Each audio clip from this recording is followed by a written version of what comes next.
Hello అండి, ఈరోజు ఇది మటింకాయలు అదే గోరుచిక్కుడుకాయలు పచ్చి శనగగింజలతో పులుసు అయితే చేస్తున్నాను. సో ఇందుకు ఇది స్మాల్ ఆనియన్స్ ఈ విధంగా కట్ చేసుకున్నాను. తిరగబోతకి టొమాటో ఒకటి, తర్వాత ఇది కారం అండి, మనకు పులుసు కాబట్టి కారం అయితే పెట్టుకుంటున్నాను. ఇందులో ఒక టమాటో, వెల్లిపాయ, తర్వాత ఒక చిన్న సైజు ఒక 2 ముక్కలు ఆనియన్, కొద్దిగా శనగగింజలు, సో పులుపు తగినంత చింతపండు వేసుకొని మిక్సీ పట్టుకోవాలి. ఈ విధంగా బరకగా నలిగాక ఇందులోనే పసుపు పొడి, ధనియా పొడి, కారం పొడి అయితే వేసుకోవాలి. మళ్ళీ మిక్సీ పట్టుకోవాలి. ఈ విధంగా రుబ్బుకున్నాక సో ప్రెషర్ కుక్కర్లో అయితే చేస్తున్నాను. ఇందులో కొద్దిగా ఆయిల్ అయితే వేసుకోవాలి. ఆయిల్ ఇలా హీట్ ఎక్కాక ఇందులో పోపు దినుసులు అయితే వేసుకోవాలి.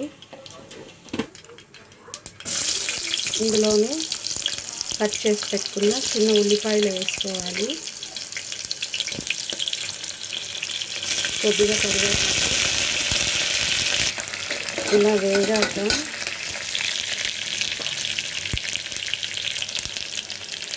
ఇందులో కట్ చేసుకున్న టమాటా వేసి ఒక 2-3 మినిట్స్ వేయించుకోవాలి.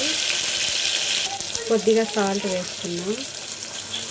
ఇది ఇందులో ఇంకా వడి చేపలు వేసుకుంటేనా ఈ మటింకాయలలో చాలా బాగుంటుంది. ఇది సంగట్లేకి, అన్నంలోకి ఈ పులుసు కూర అయితే బాగుంటుందండి.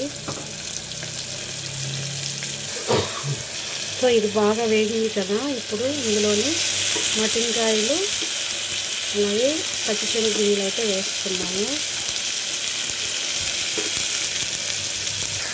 ఇవన్నీ ఒక 2 మినిట్స్ వేగాక మనం రుబ్బి పెట్టుకున్న ఈ కారాన్ని అయితే అందులో వేసుకోవాలి. సో ఇలా వేసుకున్న కారాన్ని బాగా ఒక 5-6 నిమిషాలు అయితే వేయించుకోవాలండి. ఇది పచ్చి స్మెల్ అంతా పోవాలి. కారము అది మీడియం ఫ్లేమ్లో పెట్టుకొని వేయించుకోవాలి.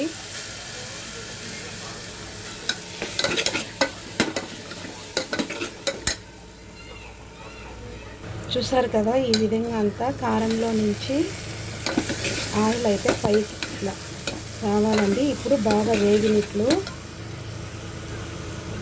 ఇందులో ఇప్పుడు తగినంత నీళ్ళు వేసుకొని పులుసు అయితే పెట్టుకోవాలి.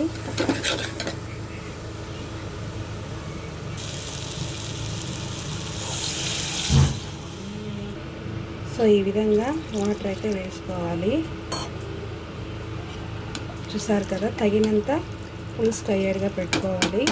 ఇప్పుడు ఇందులో సాల్ట్ అయితే వేసుకుందాం. కొద్దిగా ఆల్రెడీ వేసాం కదా.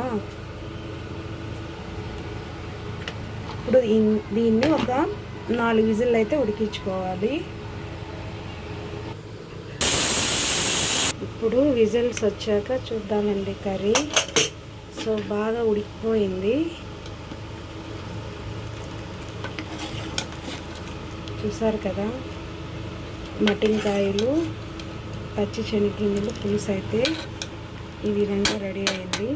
మంచి స్మెల్ కూడా వస్తుంది. ఇప్పుడు దీన్ని ఒక బౌల్లో అయితే వేసుకున్నాం.